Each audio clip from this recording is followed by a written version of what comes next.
Hola, buenas, ¿cómo están? Mi nombre es Santiago Tamayo, estamos acá en Emprende Talks y en nuestro siguiente podcast vamos a tener toda la discusión sobre lo que está pasando en este momento con el cambio de gobierno y demás. Bienvenidos, por favor. Si quieren consejos para inversión y quieren consejos también como emprendedores para buscar inversión, no se pierdan el próximo podcast. Santiago, bienvenido a Emprende Talks. Para mí es un honor y un gusto hoy compartir contigo este espacio. El honor es mío, Santi, de nuevo, también. Nos conocemos mucho tiempo, me siento extraño siendo muy formal, pero arranquemos y conversamos. Primero, por donde siempre arrancamos es, ¿quién es Santiago? Ok, bueno, Santiago Tamayo, originalmente politólogo, también con estudios de Derecho y ejerzo absolutamente ninguna de las dos.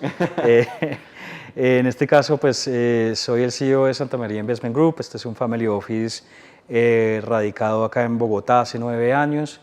Tenemos compartimientos en construcción, en bienes raíces, agroindustria y por supuesto también algo que es muy de moda en este momento, el Venture Capital. Como emprendedor soy socio fundador del ingenio Trapiche Biobando en el norte del Valle del Cauca. Tengo un par de intereses, ángel inversionista de Latitud y LP 500 Startups. Ok, buenísimo. Hay que desempacar todo esto un poco por momentos. Entonces, hablemos de ese emprendedor, ese inversionista que está arrancando. ¿Cómo arrancó Santiago? Que hoy tiene este holding, que tiene este family office, tiene estas oportunidades. ¿Dónde fue el punto de arranque? El punto de arranque es literalmente, digamos que el desastre ambiental que hubo en el 2010-2011. Mi familia por tradición es cañicultora. En ese momento hay unas inundaciones muy potentes en el norte del Valle del Cauca. Yo en ese momento estaba estudiando en Argentina, estaba haciendo un semestre, digamos, de extensión allá y literalmente pues la familia estaba en un problema económico inmenso y es el momento en el que digo, mire, ¿sabe qué? Yo tengo que empezar a hacer algo por mí mismo. Ese día llegué a mi casa, el apartamentico que tenía en Buenos Aires, compartido y empecé a hacer el mapeo de lo que sería Santa María.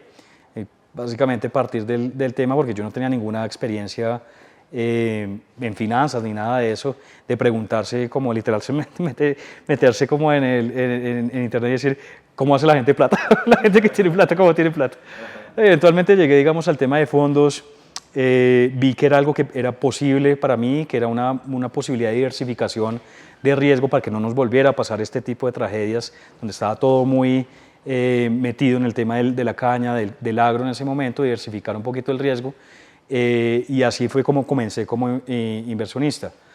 Y pues básicamente como emprendedor sí es simplemente como utilizar la experiencia que había previa de las generaciones anteriores y tratar de tomar un paso más allá, digamos, de poder tener una cadena más robusta dentro de la misma industria. Eso fue, digamos, que el comienzo. Mucho conocimiento interno de que podíamos llegar a un segundo lugar, de que las cosas podían ser mejores. Entonces fueron 2 carreras paralelas, pero finalmente muy complementarias. Claro. ¿Cómo se complementan? ¿Cómo es una mezcla de ciencia política con empresas, con administración de empresas? Pues yo creo que finalmente uno entiende mucho los dolores de todos los stakeholders, pues de los grupos de interés que están dentro de cualquier actividad que uno tiene, ¿no?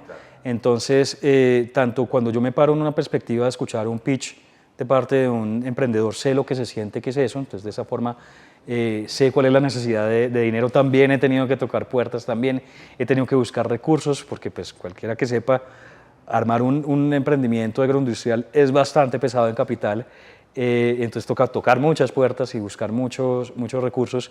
Y pues también del otro lado sé qué es lo que significa no solo llegar de pronto de repente como a tener algún tipo de éxito material, el que sea, sino también administrarlo, saber que uno no hace parte simplemente de un legado que tiene que perdurar durante más del tiempo de la vida natural de uno, Claro. Y esa administración tiene que ser muy responsable. Entonces, digamos que ese doble juego al final pues está muy entrelazado. Recordar siempre, como seguramente lo han recordado otras personas que han estado en el podcast, finalmente uno tiene que entender muy bien la relación entre inversionista y emprendedor, entender que es un matrimonio como tal y digamos que esta perspectiva me abre mucho los ojos. Dices que es un matrimonio. ¿Por qué es un matrimonio? porque no sé si para los que están empezando en este mundo de inversión, eso no es simplemente poner el dinero y después volverlo a retirar, sino los emprendimientos al principio necesitan mucho apoyo, y yo siempre he dicho que un buen inversionista tiene 3 cosas, y es, primero, por supuesto, el combustible, que tiene que tener el dinero en la mano, el capital, pero también mentoría, ojalá conocimiento dentro de la industria en la que se está moviendo, el emprendimiento que está apoyando, o si no sabe de la industria, sí por lo menos conocimiento de cómo es las buenas maneras, digamos, de los negocios, el deber ser de los negocios, tanto legal como demás. Y lo tercero es que hablan, como dicen en Estados Unidos, eso ya no existe, el Rolodex, que es básicamente esa tarjeta, esa guía de tarjetas que uno tenía de contactos que ha tenido en el mundo, y a lo que me refiero es tener esos aliados, esas redes, esas conexiones que lleven al emprendimiento al próximo nivel. Cuando uno se mete como inversionista en etapa temprana, siempre tiene que tener un horizonte de unos 8 o 10 años de relación con estas personas. Entonces la sinergia que tiene que haber y la relación que tiene que crearse tiene que ser potente y profunda. Sí. Ahí hablamos un poquito de eso. Llegaste al mundo de inversión en emprendimiento a través de diversificación. ¿Qué sientes que es radicalmente diferente? Ese inversionista que está considerando por primera vez lanzarse a invertir en emprendimiento, que sabe cómo funciona agroindustria, sabe cómo funcionan inmuebles. ¿Qué es diferente? ¿Todo? ¿Nada? ¿Un poquito? ¿Hay algo en común? Entre los mundos, entre los venture mundos, capital y... Definitivamente. Primero que todo, el venture capital como tal en Colombia ha tenido un desarrollo dentro del ecosistema, el mismo desarrollo que ha tenido el ecosistema de emprendimiento entre los últimos 10 años, que lo hace irreconocible a lo que era esto hace 10 años. Entonces empecemos, digamos, por el tema de venture capital. Ese sector en particular es el sector que yo veo que está en más dinámica. Digamos, me les quito el sombrero a los que están ahorita empezando, porque sí es mucho riesgo, pero también hay muchos canales abiertos. Antes era realmente estar como en la selva, un poquito en la jungla con machete, porque uno no sabía qué había. Los emprendedores de alto impacto no buscaban capital en Colombia, se iban para Estados Unidos, pasó con Rappi, pasó con otros. Entonces ahorita hay canales, ahorita hay interés, ahorita hay maneras de hacerlo, hay fondos acá. Entonces, bienvenidos más bien al mundo y felicitaciones, entran en un muy buen momento, tanto de la región como de acá, y como acá en Colombia interno. Y pues yo creo que la diferencia, sí existen muchas diferencias, hay digamos que un deber ser para todos los negocios, una buena práctica para todos los negocios en general, pero pues cada subsector sí es un mundillo en sí misma, con sus propias dinámicas, con sus propios dolores, con sus propios matices, con sus propios tiempos.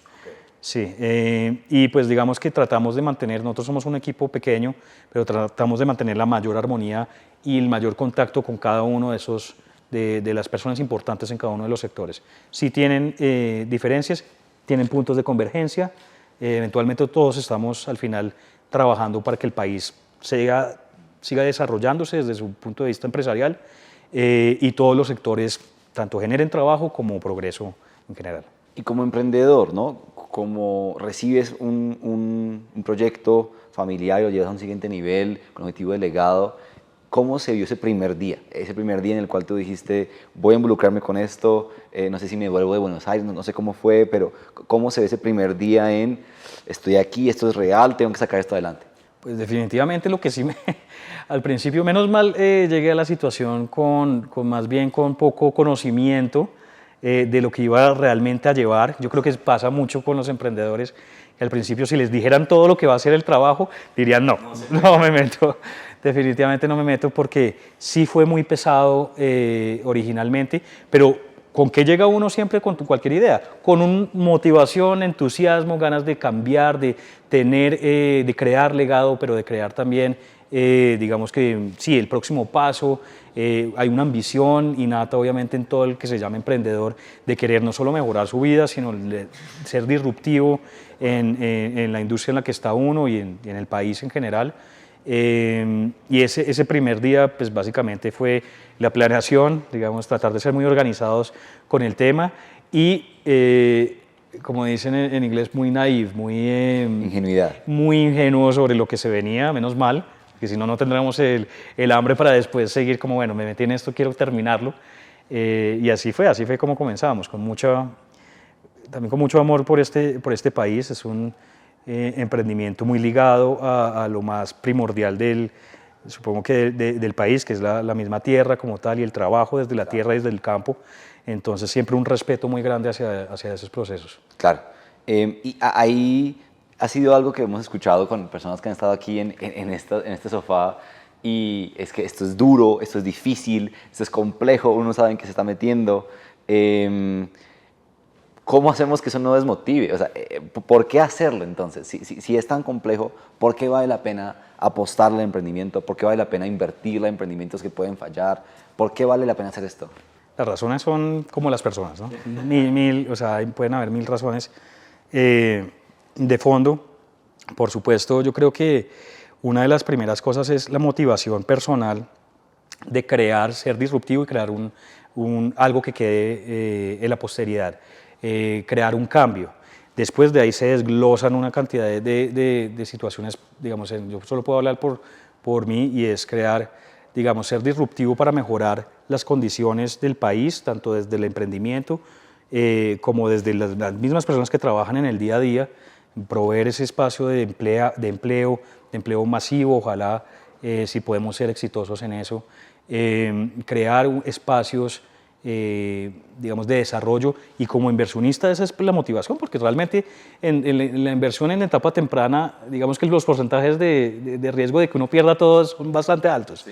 O sea, son tenebrosos, digamos, y más en ecosistemas que no están totalmente desarrollados, digamos que no tienen una oportunidad un poquito más alta si no están en Estados Unidos y demás, pero en mercados emergentes y en ecosistemas que no están totalmente desarrollados es más alta. ¿Cuál es la motivación? El desarrollo del ecosistema de emprendimiento, primero colombiano y segundo regional. Porque sí hay, crear región. Claro que sí, hay un sentimiento rector dentro de Santa María, que asumo nace desde el sentimiento rector que nace de mí, que es del desarrollo de la capacidad de esta región. Porque sí hay un talento impresionante y una capacidad impresionante de llevarnos, digamos, en estos momentos de mucha volatilidad política, a tener un espacio preponderante en todos los niveles. En los niveles ambientales, en los niveles sociales, y por supuesto acá hay muchísimo espacio de ser disruptivo en 1000 industrias que todavía están sujetas a las reglas de antes. Entonces, hay mucho por hacer. Creo muchísimo en lo que dices, y creo que inspira mucho, y tocamos un punto que quiero que hoy ahondemos, y es el contexto político. No solamente ocurre el emprendimiento en un vacío, no es uno contra el mundo, sino hay un entorno. Y es justamente parte de lo que te apasiona, y también me gusta mucho conversar. ¿Cómo es en este momento el clima? Un emprendedor que está arrancando, ¿qué debería pensar, qué debería sentir con un cambio de gobierno en Colombia, con unos vientos diferentes en América Latina? ¿Cómo lo ves tú? Bueno, yo creo que hay una oportunidad, digamos, de estructuración, de mejora, por supuesto, de aprovechar lo que se ha hecho antes también y de construir sobre eso. Creo que es una situación en donde, por lo menos internamente en Colombia, encontramos un gobierno que está dispuesto a por lo menos a hablar sobre el cambio, a no mantener el status quo, y adivinen qué, pues la mayoría de los emprendimientos que son disruptivos en industrias que son monolíticas y que están están justos para el cambio, claro, y además que se necesitan. Para nadie que viva en nuestra región, porque realmente es un tema regional, pero en nuestro país, para nadie, todo el mundo ha tenido que tener algún tipo de problema con el préstamo de salud, el préstamo de servicios de salud. Todo el mundo tiene una historia, hay espacio para mejorar, para ser disruptivo, por supuesto. En la banca, por supuesto. En los servicios legales, por supuesto. En el acceso, por supuesto. En la manera en la que nosotros tenemos las cadenas de producción. Todo está sujeto para ser mejorado, porque todavía tenemos muchas dinámicas que siguen siendo anteriores y tienen que montarse. ¿Y quién va a hacer ese cambio? No lo va a hacer propiamente el gobierno. El gobierno ayuda como ¿qué? Como el primer aliado que uno tiene. Es el primer aliado que uno tiene cuando uno arma empresa. Es la persona que le pone la infraestructura legal, la infraestructura, por supuesto, material, digamos que los códigos de conducta y las reglas de juego. Es la primera persona, sin mencionar los 1000 programas que tienen detrás para incentivar. Entonces, de ahí para adelante, nunca pensar en el Estado necesariamente como un bloqueo, sino como un stakeholder que está más, como un grupo de interés que está ahí y que es el primer aliado de uno. Y yéndose adelante, es con estos gobiernos que están abiertos, digamos, a pensamientos diferentes de cambio, ser muy abierto sobre lo que es la realidad política y empresarial y de emprendimiento del emprendedor de a pie en la calle, y generar política pública adecuada de la mano del emprendedor, no necesariamente del empresario establecido, del emprendedor. ¿Qué crees que es fundamental? ¿Qué le hace falta o qué necesita o qué debería priorizar este gobierno o cualquiera en la región para que el emprendimiento no se estanque, para que sigamos creciendo, para que la región, para que ese objetivo de crear ecosistema se desarrolle? ¿Cuáles son los puntos claves? ¿Hasta dónde debe entrar? ¿Hasta dónde no debe entrar?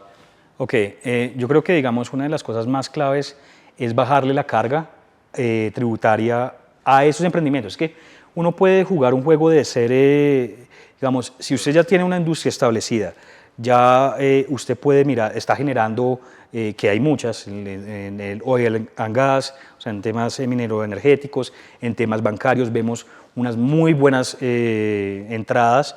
Usted puede nivelar eso que está pasando en donde ya está establecido con los entrantes dentro del emprendimiento. Claro. Entonces usted puede jugar con eso.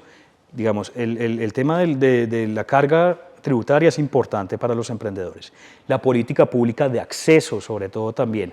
Y, por supuesto, fortalecer las entidades que ya existen, como Impulsa, como otras que ya existen, Invest in Bogotá y demás, las regionales y demás, que ya existen para atraer inversión y mostrar también que este no solo es un gobierno que está no tanto de pronto del lado de lo que ya está establecido, sino de lo nuevo, y estructurar tanto para los nuevos actores de inversión que entren buenas políticas, como también obviamente el emprendedor para que pueda desarrollar. Acceso, implementación y política pública, eso es lo que necesitamos. Claro, y para ese emprendedor, para ese inversionista que está preocupado, ¿no? Te siento muy optimista con estos cambios, sientes que el emprendedor está del lado del cambio, eso me parece muy positivo. Esa perspectiva, para el que tiene miedo, para el que está diciendo me voy del país, ese tipo de argumentos, ¿qué dirías? Definitivamente que el peor consejero que uno tiene en cualquier tema de inversión es el miedo. Claro. El miedo, ustedes pueden coger, es que los retos, literalmente, a que cojan cualquier libro de inversión, sea en mercado bursátil, sea en venture capital, sea en lo que sea. Y miren cuáles son los errores que uno tiene que evitar, y el primero que va a hacer es no juegue con el tema emocional, cabeza fría. Oportunidades se van a presentar siempre en las situaciones no tan positivas y en las situaciones positivas. Siempre hay oportunidad. Entonces, digamos que lo primero es cabeza, pies en el piso, ¿sí? O sea, cabeza fría, y vamos a analizarlo desde un punto de vista de política, de un punto de vista financiero, pero no anticiparnos, porque si hay una cosa que uno siempre le han dicho, en mercado bursátil, en Santa María tenemos mesa de dinero también, y es que uno no puede time el market, o sea, básicamente uno no puede tratar de jugar a anticiparse lo que va a pasar en el mercado, porque esa es la mejor manera de perder. Tiene que ver lo que está ocurriendo hoy. Lo que está ocurriendo hoy sobre las bases de los hechos que están pasando hoy, y hoy estamos en un muy buen momento, tanto regional, como interno, digamos, en el tema de emprendimiento, y esa es la realidad que existe. Entonces, basado en eso, solo podemos actuar sobre lo que va pasando. Claro. Y hablemos un poquito más de lo que hablabas, tu experiencia que tienes desde el mundo bursátil, pero también el mundo agro, commodities o bienes de primera necesidad, extracción. Hay este mensaje de vientos de recesión a nivel global, hay este miedo de caída y crisis económica, hay emprendimientos recortando nóminas, hay menor inversión que el año pasado en Venture Capital. ¿Es este momento una oportunidad para invertir en emprendimiento o no? Y cómo lidiar con la recesión desde América Latina, ¿no? Considerando que nuestras economías son muy basadas en extracción de materiales, minería y agro. ¿Qué piensas? Ok, lo primero es entender un poquito dónde estamos en el mundo del Venture Capital y de dónde venimos. Entonces, el año inmediatamente anterior fue un año de mucha efervescencia, en donde vimos unas cuestiones que tenían que verse corregido. valuaciones por encima de lo que estábamos acostumbrados, a veces sin las fundamentales que los justificaran, básicamente. Una guerra, digamos que de bidding, como dicen, de urgencia, de subasta, de subasta, una lógica de subasta, en la cual no se querían quedar los inversionistas por fuera de un deal. Entonces lo que hacían era pues, subir el precio de esos activos sin tener justificación y una realidad de corrección que está pasando en este momento. Y no solo pasa, obviamente hay razones geopolíticas, el tema de la guerra en Rusia, el tema digamos que el aislamiento prolongado en China y demás, sí, esos son factores que afectan muchísimo, pero también esa lógica, sobre todo en Venture Capital, de que salimos y toca aprovechar y vamos a gastar y vamos a poner plata, no hacían un proceso que es muy importante, que se llama debida diligencia de manera profunda en cada uno de los emprendimientos, eso siempre fue una problemática, y ahorita hay una corrección. Entonces, vuelvo, no hay que entrar en pánico, era algo esperable, no podíamos mantener ese ritmo de gasto, no podíamos mantener financiando ideas que no estaban justificadas. Entonces, pues así yo lo veo, digamos, cómo es la realidad ahorita. Ya. La invitación al emprendedor, ser muy bueno, digamos, en Unit Economics, en los fundamentales, lo que llamamos la estructura, el equipo y ese tipo de cosas, y no va a tener problemas realmente en atraer inversión. Ya las cosas que eran ya más locas, de yo presento con un PowerPoint y evaluación de 15 millones, eso no va a ser posible en este momento. Y acerca de lo que viene, digamos ya con el tema de commodities, pues realmente es una oportunidad de bonanza. Entonces nosotros vemos una bonanza, Ecopetrol acaba de sacar, digamos que es nuestra empresa más grande, unas utilidades muy importantes, récord en el tema, está pasando en la caña de azúcar, está pasando en el aceite, la palma de aceite, está pasando, es un momento en el que los commodities, como siempre, cuando está pasando este tipo de circunstancias, suben muchísimo y toca aprovechar las vacas gordas para empezar a hacer no solo inversión en lo que viene después, sino aprovechar también para sacar estas nuevas empresas que van a sacar la cara cuando se voltee la torta más adelante. Entonces sí, claro que es un momento. Además, como lo que acabo de escribir en la primera parte, es un buen momento para invertir, como me preguntabas, precisamente porque como ya es más ácido, ya no hay tanta, digamos, hay plata todavía, pero digamos que no hay tanto cheque lanzándose al por mayor, entonces los emprendedores, claro, los emprendedores dicen no puedo vender esto tanto, no puede conseguir unas mejores relaciones, unas mejores oportunidades, y uno lo ve también, digamos, en el mercado bursátil, uno lo ve en tech, unas compañías que uno sabe que son muy sólidas, que están siendo castigadas en el mercado, pero que realmente no representan la realidad de sus números, de su crecimiento. Podrían valer mucho más de lo que hoy. Y están subvaloradas. Claro. Entonces, compre. Es un buen momento. Compre, porque se van a valorizar eventualmente. Claro, entonces me encanta esta lógica que tiene que ser un poco cíclica, y es, bueno, los commodities están arriba, si uno tiene la oportunidad de cosechar esa bonanza, es sustituir para comprar lo que está barato, para que cuando cambie la marea no nos afecte tanto los commodities. Era la situación del año pasado.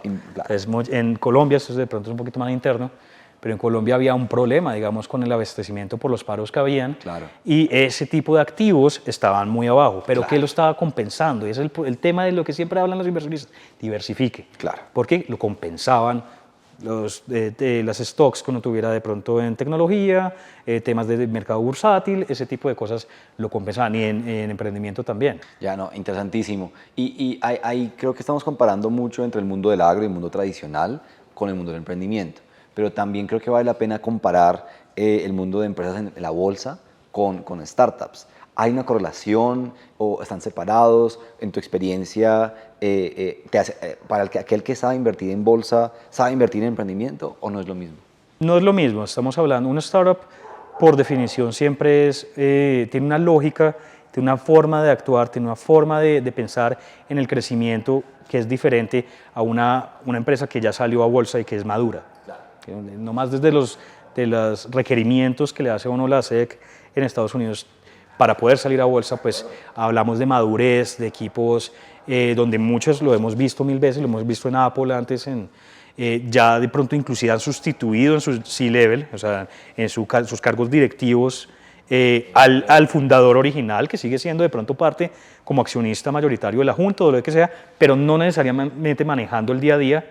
Entonces sí, definitivamente hay muchas diferencias y diría que no, es notablemente diferente el inversionista que es muy bueno para bolsa que el inversionista que es de venture capital como tal. Tienen unas lógicas diferentes, ven métricas muy diferentes. Yo siempre utilizo una analogía sobre el tema y es que en early stage, sobre todo que es donde nos metemos muchísimo nosotros, es mucho más arte que ciencia. Porque uno está visto a circunstancias, a medir circunstancias que son un poquito más de instinto, un poquito más de equipo, cuestiones que sí, de olfato, que no se pueden medir mucho. Y a medida que va creciendo, pues es más ciencia que arte. Y ese es el tema de la persona que invierte en mercado bursátil.